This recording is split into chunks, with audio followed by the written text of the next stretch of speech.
এখন থেকে নম্বরের পিছনে তোমাকে দৌড়াতে হবে না, তোমার পিছনেই নম্বর দৌড়াবে। একটু বুদ্ধি খাটিয়ে পড়তে হবে, তাহলেই নম্বর তোমার পিছনে দৌড়াবে। তবে ফাঁকি দিয়ে না, একটু পড়তে হবে, বুদ্ধি খাটিয়ে পড়তে হবে। শুধু পড়লেই হবে না, একটু বুদ্ধি খাটিয়ে পড়তে হবে। আজকে আমরা উচ্চ মাধ্যমিক থার্ড সেমিস্টার 2026-27 দর্শন সংসদ নমুনা প্রশ্ন ও সমাধান। এবার অনেক প্রশ্ন কমন থাকবে, সমাধান করে দেব। তোমরা অনেকেই অনুরোধ করেছো, স্যার আমাদের সংসদ নমুনার প্রশ্নটি দিন। হ্যাঁ, তোমরাও জানো, আমি জানি তোমরাও জানো যে সংসদ নমুনা থেকে প্রশ্ন কমন হয়, তাই তোমরা এত কমেন্ট করে বারবার অনুরোধ করছো। তাই তোমাদের জন্য নিয়ে চলে এলাম সংসদ নমুনার প্রশ্ন। উচ্চ মাধ্যমিক শিক্ষা সংসদ এই প্রশ্ন সেটটি দিয়েছিল 2026-এর ছাত্রছাত্রীদের জন্য। যখন সিলেবাস পরিবর্তন হলো তখন এই নমুনার প্রশ্নটি দিয়েছিল, ছাত্রছাত্রীরা যাতে এই প্রশ্নটি দেখে কি ধরনের প্রশ্ন হবে সেটা অনুমান করতে পারে। তবে এই প্রশ্ন থেকে 2026-এ কোনো প্রশ্ন কমন আসেনি, কিন্তু আমরা দীর্ঘ অভিজ্ঞতা থেকে দেখেছি সংসদ নমুনার প্রশ্ন কিন্তু প্রচুর কমন হয়। আগের বছরে কমন না হওয়ার পিছনে কারণ ছিল ওটা আগের বছরের প্রশ্ন হিসেবে ধরা হয়েছিল, তাই সেখান থেকে একটাও প্রশ্ন দেওয়া হয়নি। কিন্তু এটা আগের বছরের প্রশ্ন, মানে বিগত বছরের প্রশ্ন হিসাবে আমরা ধরে নেব। আর এখান থেকে অনেক অনেক প্রশ্ন কমন থাকবে, তাই তোমরা মিস করবে না। অবশ্যই সংসদ নমুনার প্রশ্নটাকে ভালোভাবে প্র্যাকটিস করবে। তাহলে সংসদ নমুনার প্রশ্নটা তোমাদের শেয়ার করছি। দেখো, উচ্চ মাধ্যমিক শিক্ষা সংসদ প্রদত্ত নমুনা প্রশ্ন। শেষ পর্যন্ত দেখবে ভিডিওটি, আর প্রশ্নগুলি একটু লিখে নেবে, প্রশ্নগুলি একটু লিখে নেবে। আর তোমরা টেস্ট পেপার বলো, তারপরে রায়মার্টিনের প্রশ্ন বিচিত্রা বলো, যা কিছু প্র্যাকটিস করছো সেখানে এই প্রশ্নগুলি বারবার পাচ্ছ। কারণ তারাও জানে, যারা প্রশ্নকর্তা তারাও জানে যে সংসদ নমুনার প্রশ্ন কমন থাকে, তাই এই প্রশ্নগুলিকে নেওয়া হয়। তো চলো, 1 নম্বর প্রশ্ন, বুদ্ধিবাদী দার্শনিক স্পিনোজা কয়টি দ্রব্য স্বীকার করেছেন? দেখো, দ্রব্য অধ্যায়ে আমি বারবার এটা নিয়ে আলোচনা করেছি। স্পিনোজা একটি দ্রব্য স্বীকার করেছেন, কেবল একটি। আর দেকার্ত 3টি দ্রব্য স্বীকার করেছেন, এটা মনে রাখবে। লাইবনিজ অনেক দ্রব্য স্বীকার করেছেন, মানে বহুত্ববাদী, লাইবনিজকে বহুত্ববাদী বলা হয়। তাহলে কেবল 3টি, কেবল 4টি, কেবল 2টি, না কেবল একটি। 2, দেকার্তের দেহ ও মনের সম্পর্ক বিষয়ক মতবাদ ড্যাশ নামে পরিচিত। তাহলে আমরা কি জানি? দেকার্তের দেহ মন সম্পর্কিত মতবাদ ক্রিয়া প্রতিক্রিয়াবাদ বা মিথস্ক্রিয়াবাদ নামে পরিচিত। এখানে সমান্তরালবাদ, ক্রিয়া প্রতিক্রিয়াবাদ, অদ্বৈতবাদ, তাদাত্ম্যবাদ। তাহলে এখানে সঠিক উত্তর হবে ক্রিয়া প্রতিক্রিয়াবাদ। আচ্ছা, এই প্রশ্নটাই যদি দেয় ক্রিয়া প্রতিক্রিয়াবাদ থাকলো না, সেখানে মিথস্ক্রিয়াবাদ দেওয়া হলো, তখন কিন্তু মিথস্ক্রিয়াবাদ সঠিক উত্তর হবে। এরপর 3 নম্বর, কোন দার্শনিকের মতে দ্রব্য হলো গুণের সমষ্টি? দেখো, দ্রব্য হলো গুণের সমষ্টি প্লেটো, অ্যারিস্টটল, হিউম, বার্কলে। এখানে দ্রব্যকে গুণের সমষ্টি বলেছেন হিউম। তবে যদি হিউম না থাকে তখন কিন্তু তোমরা দ্রব্য গুণের সমষ্টি এটা বার্কলের কথাও বলতে পারো। তাহলে এখানে কিন্তু বার্কলে নেই, মূল এই কথাটি বলেছেন হিউম, তাই এখানে হিউম উত্তর হবে। তবে হিউম যদি না থাকে অপশানে, তাহলে বার্কলে সিলেক্ট করবে। পরের প্রশ্ন 4, বুদ্ধিতে এমন কিছু নেই যা পূর্বে অভিজ্ঞতার মধ্যে ছিল না। একথা কে বলেছেন? Lock, Hume, Descartes, Leibniz. বুদ্ধিতে এমন কিছু নেই যা পূর্বে অভিজ্ঞতার মধ্যে ছিল না, এই কথা বলেছেন লক। তবে এই বাক্যের সঙ্গে কেবলমাত্র বুদ্ধি ছাড়া এই কথাটা যদি যোগ থাকে, যেমন ধরো বুদ্ধিতে এমন কিছু নেই যা পূর্বে অভিজ্ঞতার মধ্যে ছিল না, কেবলমাত্র বুদ্ধি ছাড়া, এইরকম যদি বাক্যটা থাকে তাহলে কিন্তু লাইবনিজ হবে, এটা মনে রাখবে। তবে এই প্রশ্নটা তোমাদের দেওয়ার কথা না। এরপর 5 নম্বরে কি বলা আছে? নিচে 5 নম্বর প্রশ্নের একটি অনুচ্ছেদ রয়েছে এবং তার থেকে কিছু সিদ্ধান্ত নিঃসরণ করা আছে। কোন সিদ্ধান্তটি সঠিক তা নির্দেশ করো। মানে এখানে একটা প্যাসেজ দেওয়া আছে, প্যাসেজটাকে পড়তে হবে এবং পড়ার পরে 4টে পয়েন্ট দেওয়া রয়েছে, 4টে পয়েন্টের কোনটা কোনটা ঠিক সেটা তোমাকে বলতে হবে, সত্যগুলি বলতে হবে। তো প্যাসেজটা একবার আমরা পড়ে নিই, মন দিয়ে পড়ে নিই। পরীক্ষাতে এরকম প্যাসেজ তোমাদের দিতেও পারে, অবশ্যই মনোযোগ দিয়ে প্যাসেজটা পড়ে নেবে। দেখো, পাশ্চাত্য দর্শনে বুদ্ধিবাদীদের মধ্যে কেউ কেউ জ্ঞানের উৎপত্তির ব্যাখ্যার ক্ষেত্রে বুদ্ধির ভূমিকাকে স্বীকার করলেও অভিজ্ঞতাকে সম্পূর্ণ বর্জন করতে পারেননি। হ্যাঁ, বুদ্ধিবাদী দার্শনিকের মধ্যে দেকার্ত, স্পিনোজা, লাইবনিজ এরা সবাই বুদ্ধি হলো জ্ঞান লাভের উৎস বললেও অভিজ্ঞতাকে একেবারে পুরো অস্বীকার করেননি। কারণ অভিজ্ঞতার যেমন দেকার্ত বলেছেন কিছু ধারণা সহজাত, কিছু আগন্তুক, এদিক থেকে বোঝা যায় যে অভিজ্ঞতাকেও তারা মেনে নিয়েছেন কিছু অংশ হলেও। দেকার্ত যেমন বুদ্ধিলব্ধ সহজাত ধারণার কথা বলেছেন, তেমনি তিনি আগন্তুক ধারণা ও কৃত্রিম ধারণার কথাও বলেছেন। তার মানে কি, আগন্তুক আর কৃত্রিম ধারণা বলা মানেই সেখানে অভিজ্ঞতার টাচ নেওয়া, অভিজ্ঞতাকে কিছু হলেও মেনে নিয়েছেন। এই শেষ দুটি ধারণার ক্ষেত্রে কেবল বুদ্ধি নয়, অভিজ্ঞতারও ভূমিকা রয়েছে। স্পিনোজা ও লাইবনিজের জ্ঞানতাত্ত্বিক বক্তব্যের মধ্যেও বুদ্ধির পাশাপাশি অভিজ্ঞতার গুরুত্বকে সম্পূর্ণভাবে অস্বীকার করা যায় না। তাহলে এখানে স্পিনোজা এবং লাইবনিজের যে জ্ঞানতাত্ত্বিক বক্তব্য, সেখানেও কিন্তু অভিজ্ঞতাকে পুরোপুরি অস্বীকার করা হয়নি। পরবর্তীতে কান্ট তার দর্শনে জ্ঞানের গঠনের ক্ষেত্রে বুদ্ধির পাশাপাশি অভিজ্ঞতার ভূমিকাও স্বীকার করেছেন। তাহলে কান্ট যখন মানে তার আলোচনা দিলেন, ব্যাখ্যা দিলেন জ্ঞান সংক্রান্ত, তখন তিনি বুদ্ধি এবং অভিজ্ঞতা দুটোকেই সমর্থন করেছেন, দুটোই দরকার। তিনি মনে করেছেন যে ইন্দ্রিয় অভিজ্ঞতার মাধ্যমে আমরা জ্ঞানের উপাদান সংগ্রহ করি এবং বুদ্ধির আকারের সাহায্যে আমাদের মন সেই উপাদানগুলিকে আকারিত করে জ্ঞান গঠন করে থাকে। বুদ্ধিবাদীদের মধ্যে ভল, ব্র্যাডলে প্রমুখ মনে করেছেন যে, মানে এখানে দেখো বুদ্ধিবাদীদের যে কান্ট পর্যন্ত, দেকার্ত, স্পিনোজা, লাইবনিজ, কান্ট চারজনের যে বক্তব্য বলা হলো, সেখানে কিন্তু অভিজ্ঞতাকে কিছুটা হলেও মেনে নিয়েছেন। কিন্তু এখানে এই বাক্যের মধ্যে দিয়ে আমরা যেটা বুঝতে পারছি, বুদ্ধিবাদীদের মধ্যে ভলফ, ব্র্যাডলে প্রমুখ মনে করেছেন যে জ্ঞানের উৎপত্তির ক্ষেত্রে কেবল বুদ্ধিরই ভূমিকা রয়েছে, কেবল বুদ্ধিরই ভূমিকা রয়েছে। মানে কি, অভিজ্ঞতাকে একেবারেই মানেননি। কে? ভলফ আর ব্র্যাডলে। তারা মনে করেন যে অভিজ্ঞতার মাধ্যমে সুনিশ্চিত জ্ঞান লাভ করা যায় না। তাহলে ব্র্যাডলে আর ভলফ এরা দুজন কি মনে করে যে অভিজ্ঞতা দ্বারা সুনিশ্চিত জ্ঞান লাভ করা যায় না। তাহলে একমাত্র বুদ্ধিকে এরা মেনেছেন, অর্থাৎ এদেরকে আমরা চরমপন্থী বলবো। আর দেকার্ত, স্পিনোজা, লাইবনিজ, কান্ট এই চারজন বুদ্ধির সঙ্গে অভিজ্ঞতাকেও কিছুটা পরিমাণে মেনে নিয়েছেন, যে কারণে তাদেরকে আমরা বুদ্ধিবাদী বলবো, নরমপন্থী। এর থেকে নিশ্চিত বক্তব্যগুলির সঠিক কোড নির্দেশ করো। এখানে দেখো তিনটে বাক্য আছে। এবার এই তিনটে বাক্য ওই আমরা যে প্যাসেজ পড়লাম তার ভিত্তিতে বলতে হবে সত্য না মিথ্যা। 1 নম্বর বলছে যে দেকার্ত একজন প্রকৃত নরমপন্থী বুদ্ধিবাদী। হ্যাঁ, বুদ্ধিবাদী তো, নরমপন্থী বুদ্ধিবাদী তো, কারণ হলো অভিজ্ঞতার কিছু টাচ নিয়েছেন, যে অভিজ্ঞতা স্বীকার করে নিয়েছেন দেকার্ত, যে কারণে তাকে নরমপন্থী বলবো। যেহেতু তিনি জ্ঞান লাভের আলোচনায় সহজাত ধারণার পাশাপাশি আগন্তুক ও কৃত্রিম ধারণাকে স্বীকার করেছেন। আগন্তুক, কৃত্রিম স্বীকার করা মানে কি, অভিজ্ঞতা কিছুটা হলে মেনে নেওয়া। তাহলে এটা ঠিক। ভলফ, ব্র্যাডলেকে চরমপন্থী বুদ্ধিবাদী বলা হয়, যেহেতু তারা জ্ঞানের গঠনের ব্যাখ্যায় বুদ্ধির ভূমিকা বা গুরুত্বকেই স্বীকার করেছেন। তার মানে কি, এখানে ব্র্যাডলে আর ভলফ কিন্তু চরমপন্থী বুদ্ধিবাদী বলবো, কারণ জ্ঞানের ক্ষেত্রে একমাত্র বুদ্ধিরই ভূমিকা আছে, অভিজ্ঞতার ভূমিকা নেই, সে কথা বলেছেন। এটাও ঠিক। কান্টকে প্রকৃত নরমপন্থী বুদ্ধিবাদী দার্শনিক বলা হয়, যেহেতু তিনি অবভাস ও সত্তার মধ্যে পার্থক্য করেছেন। অবভাস মানে কি, অবভাস মানে হলো বাহ্যিক রূপ, আর অবভাস আর সত্তা হলো বস্তুর আসল রূপ। আমি এর আগেও তোমাদের বলেছি যে বস্তুর দুটো রূপ, একটা অবভাস আর একটা হলো সত্তা। অবভাসটা হলো বাহ্য রূপ আর সত্তাটা হলো আসল রূপ। তাহলে আমরা দেখতে পাচ্ছি এটাও ঠিক, তাহলে তিনটাই সত্য। এখানে যে কোড দেওয়া আছে চারটে, তার মধ্যে আমরা এখানে দেখতে পাচ্ছি ডি নাম্বারে বলা আছে 1, 2 ও 3 সত্য, তিনটাই সত্য। 4 নম্বর অর্থাৎ ডি নাম্বার অপশনটা এখানে ঠিক হবে। এরপর দেখো, তবে হ্যাঁ, এটা তোমরা টেস্ট পেপারেও কোথাও দেখছো না। এই প্রশ্নটা না দেওয়ার পিছনে কারণটা কি? কারণটা হলো জ্ঞান উৎপত্তি বিষয়ে একটা বক্তব্য রয়েছে, সেই বক্তব্যের থেকে আমাদের এই প্রশ্নটি রয়েছে, যে কারণে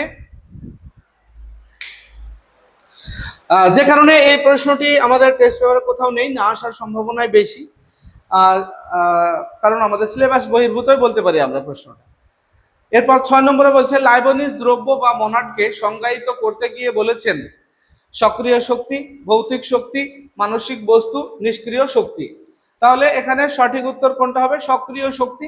কারণ লাইবনিজ যে মনাড সেখানে কি বলেছেন, মনাডগুলি আত্মক্রিয়াশীল, সচেতন, মানে তারা একা একা ক্রিয়া করতে পারে, সক্রিয় শক্তি। এই অপশন সঠিক। আমরা দেখলাম 6 নম্বর, এবারে দেখবো 7 নম্বরে দেখো, ড্যাশ এর মতে জগতের সমস্ত বস্তু হলো জ্ঞাতার মনের ধারণা। কে বলেছেন এটা? জ্ঞাতার মনের ধারণা। Lock, Berkeley, Spinoza, Leibniz. সঠিক উত্তর হবে বার্কলে। এরপর কোন দার্শনিকের মতে দ্রব্য হলো মুখ্য গুণের আধার? দ্রব্য মুখ্য গুণের আধার, এ কথা লক বলেছেন। দ্রব্য হলো মুখ্য গুণের আধার। আচ্ছা, এরপর আমরা দেখব 9 নম্বর প্রশ্ন, সরি 9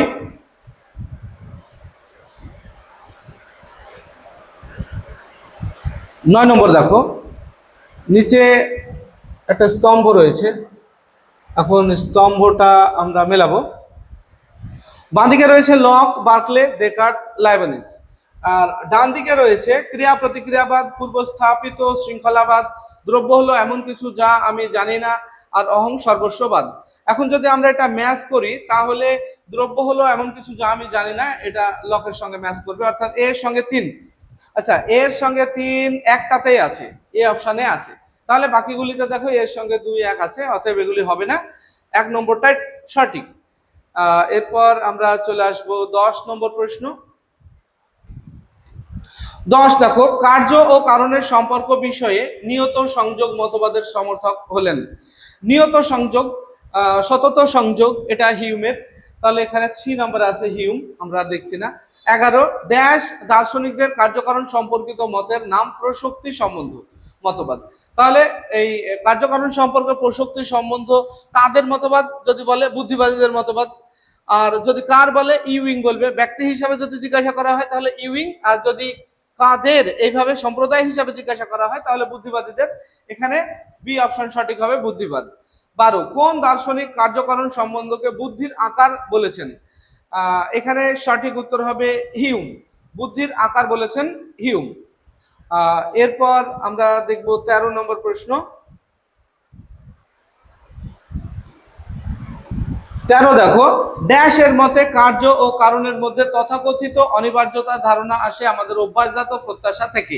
এটাও কিন্তু হিউম বলেছেন, এটা মনে রাখার বিষয়, একটা উক্তি হিউমের। পরে অদ্বৈত বেদান্তের প্রথম যথার্থ প্রবর্তক হলেন। অদ্বৈত বেদান্তের প্রথম যথার্থ প্রবর্তক যদি বলে তাহলে গৌড়পাদ বলবে, আর যদি প্রথম কথাটা উল্লেখ না থাকে তাহলে শঙ্কর বলবে। অদ্বৈতবাদের প্রবর্তক হলো শঙ্করাচার্য, তবে প্রথম অদ্বৈতবাদের কথা বলেছেন গৌড়পাদ। গৌড়পাদ হলো শঙ্করাচার্যের গুরুর গুরু। পরে 15 অদ্বৈত বেদান্তি শঙ্করের মতে ড্যাশ এর দুটি কাজ হলো আবরণ ও বিক্ষেপ। এটা তোমরা সবাই জানো, মায়া, অপশন ডি। এরপর দেখো 16 নম্বর প্রশ্ন। শঙ্করের দৃষ্টিতে ড্যাশ হলো একমাত্র প্রমাণ যা ব্রহ্মের জ্ঞান প্রদান করে। এখানে শঙ্করের মতে এই শব্দ হবে, শব্দ হলো একমাত্র প্রমাণ যা ব্রহ্মের জ্ঞান প্রদান করে, শব্দ। কারণ কি, তাছাড়া প্রত্যক্ষ বা অন্য প্রমাণের দ্বারা তো হয় না ব্রহ্মের জ্ঞান লাভ, একমাত্র শব্দের দ্বারাই হয়। 17 শঙ্করের বেদান্ত দর্শনকে বলা হয় কেবলাদ্বৈতবাদ, বিশিষ্টাদ্বৈতবাদ, দ্বৈতাদ্বৈতবাদ, দ্বৈতবাদ। এখানে তোমাদের টেক্সট বইয়ে দেখবে যে এই মতবাদগুলির একটা চার্ট দেওয়া রয়েছে, চার্টটা কিন্তু মুখস্থ রাখবে অবশ্যই, এখান থেকে প্রশ্ন আসবেই আসবে। শঙ্করের বেদান্ত দর্শনকে বলা হয় কেবলাদ্বৈতবাদ, কেবলাদ্বৈতবাদ। আর রামানুজের মতবাদকে বলা হবে বিশিষ্টাদ্বৈতবাদ। পরে 18 মায়াবাদের বিরুদ্ধে সপ্ত অনুপপত্তির উত্থাপক হলেন রামানুজ, অপশন সি। কারণ হলো শঙ্করাচার্য যে মায়াবাদের ব্যাখ্যা দিয়েছেন তার আপত্তি তুলেছেন, 7টা আপত্তি তুলেছেন কে? রামানুজ, যেটাকে বলা হয় সপ্ত অনুপপত্তি। 19 কার মতে কার্য কারণের মধ্যেকার সম্পর্ক যৌক্তিক নয়, মনস্তাত্ত্বিক।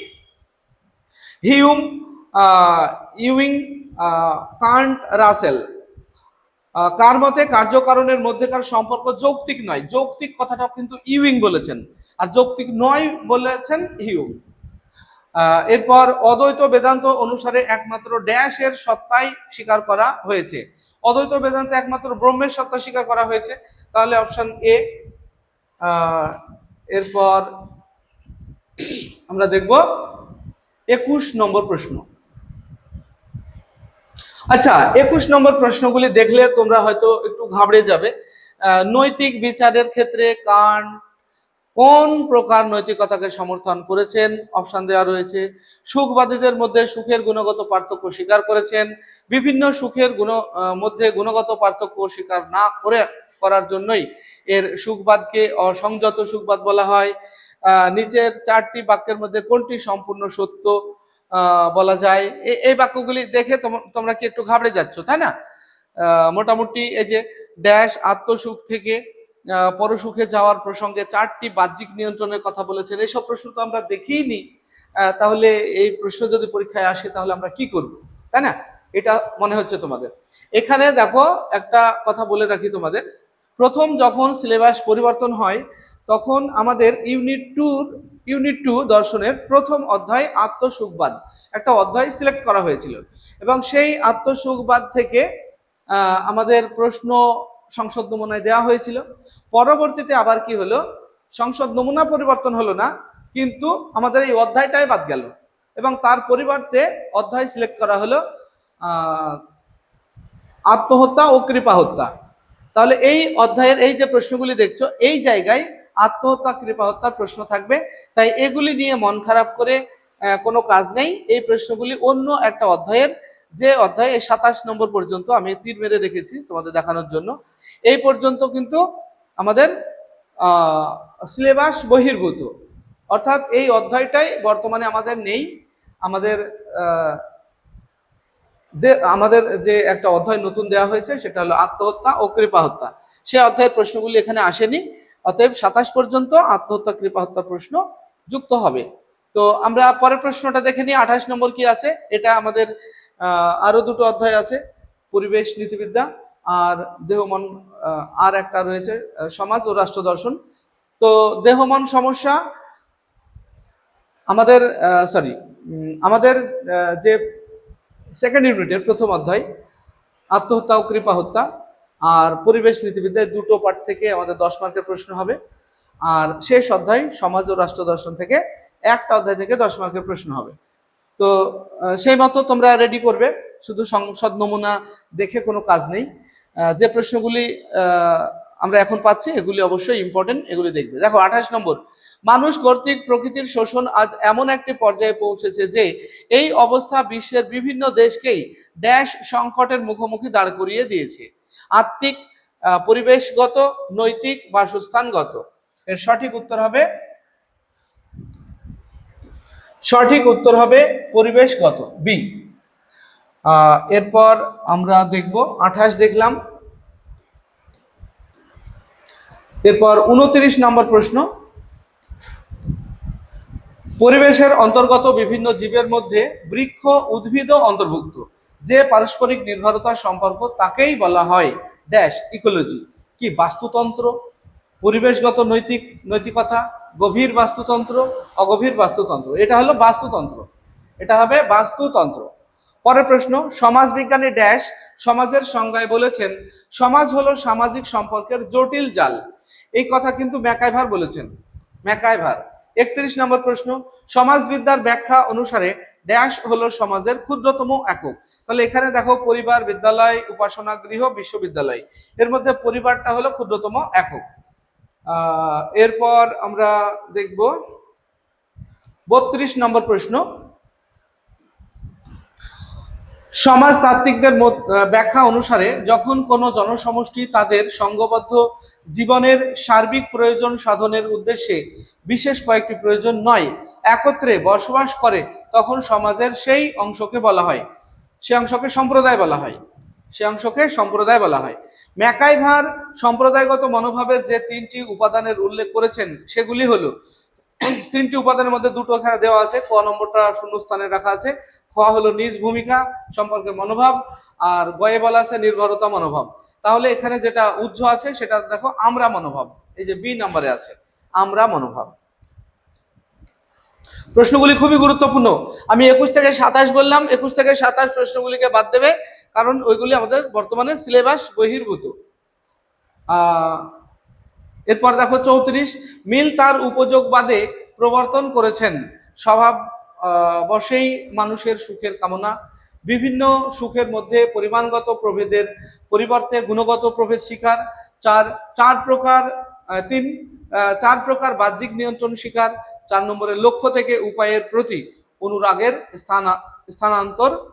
স্থানান্তকরণ। তাহলে এখানে 4টে কোড দেওয়া রয়েছে, দেখো আমরা যদি এই 4টে কোডকে বিচার করি তাহলে কোনটা সঠিক পাবো? 4টে কোড যদি বিচার করি তাহলে 3 এবং 4 সত্য, আর 1 আর 2 মিথ্যা। সি অপশন সঠিক হবে। আমরা প্রশ্ন দেখলাম 34, এরপর দেখব 35 নম্বরে দেখো, সমাজবিজ্ঞানী ড্যাশ এর মতে সংঘ সমিতি হচ্ছে এমন এক জনগোষ্ঠী যেখানে একটি বা কয়েকটি উদ্দেশ্য সাধনের জন্য সদস্যরা মিলিত হয়। তাহলে এখানে উদ্দেশ্য সাধনের জন্য সদস্যরা মিলিত হয়, কে বলেছেন? মানে সংঘের ক্ষেত্রে MacIver, Gisbert, page, Gisbert, MacIver ও পেজ। এখানে সঠিক উত্তর হবে ম্যাকাইভার ও পেজ, ডি অপশন। 36, সমাজবিদ্যার দৃষ্টিকোণ থেকে সংকীর্ণ অর্থে ড্যাশকে প্রতিষ্ঠান বলা হয়। এখানে দেখো 4টে যে অপশন দেওয়া রয়েছে তার মধ্যে বিবাহ হলো প্রতিষ্ঠান। এটা সংকীর্ণ বলো আর নর্মাল বলো, যাই বলো না কেন, বিবাহকে সংকীর্ণ অর্থে প্রতিষ্ঠান, সংকীর্ণ বললেও বিবাহ, নর্মাল বললেও বিবাহ। এরপর 37 নম্বর দেখো, 37, অধ্যাপক ড্যাশ তার প্রবলেমস অফ পলিটিক্যাল ফিলোসফি গ্রন্থে সামাজিক শব্দটিকে ব্যাপক অর্থে গ্রহণ করে রাজনৈতিক আলোচনাকে সামাজিক আলোচনার অন্তর্ভুক্ত রূপে গণ্য করেছেন। কে? Mackenzie, MacIver, Page, D D Raphael. এর সঠিক উত্তর হবে ডি এরটা, ডিডি র্যাফেল। পরের প্রশ্ন 38, এখানে 38 উত্তর প্রশ্নটা পড়ে আমি সময় নষ্ট করছি না, তোমরা পড়ে নিতে পারো। এখানে 38 এর প্রশ্নটাও আমাদের সিলেবাসের বাইরে রয়েছে, কারণ এখানে বিবৃতি দেখো যা দেওয়া রয়েছে, নিচে বিবৃতি রয়েছে। বেনথাম তার স্থূল উপযোগবাদ, এটা হলো আমাদের সেই নতুন অধ্যায় যেটা সংযোগ করা হয়েছিল বললাম, সেটার উপরে পড়লাম না প্রশ্নটা, কারণ এটা সিলেবাস বহির্ভূত প্রশ্ন। এরপর 39, সমাজবিদ্যার দৃষ্টিকোণ থেকে রাষ্ট্রীয় বিধি বা আইনের সঙ্গে সামাজিক প্রথার প্রধান পার্থক্য হলো ড্যাশ এর প্রয়োগ নিঃশর্ত, কিন্তু ড্যাশ ও ড্যাশ সকলের কাছে অবশ্য পালনীয় নয়। তাহলে আমরা যদি এখানে 4টে বিকল্প রয়েছে যদি দেখি, প্রথমে হবে আইন এর প্রয়োগ নিঃশর্ত, কিন্তু সামাজিক প্রথা ও আচার বিধি সকলের কাছে অবশ্য পালনীয়, এটা ডি, এই অপশনটা সঠিক হবে। এরপর দেখো 40 নম্বর প্রশ্ন,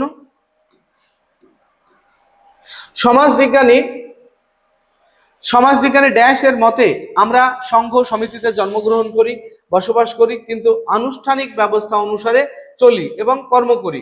একথা কে বলেছেন? ম্যাকাইভার, পেজ, গিসবার্ট না গিন্সবার্গ? এটা বলেছেন অপশন সি, গিসবার্ট। তাহলে দর্শনের তোমাদের সংসদ নমুনার প্রশ্ন দিয়ে দিলাম। এর মধ্যে সিলেবাস বহির্ভূত প্রশ্ন 8টা প্রশ্ন আছে, তোমাদেরকে বলে দিলাম, সেগুলিকে বাদ দিয়ে বাকিগুলি ভালোভাবে পড়বে। ভিডিওটি ভালো লাগলে লাইক, কমেন্ট এবং বন্ধুদের শেয়ার করবে। আসছি পরবর্তী ভিডিও নিয়ে, সে পর্যন্ত সবাই ভালো থাকবে, সুস্থ থাকবে। ভিডিওটি শেষ পর্যন্ত দেখার জন্য ধন্যবাদ।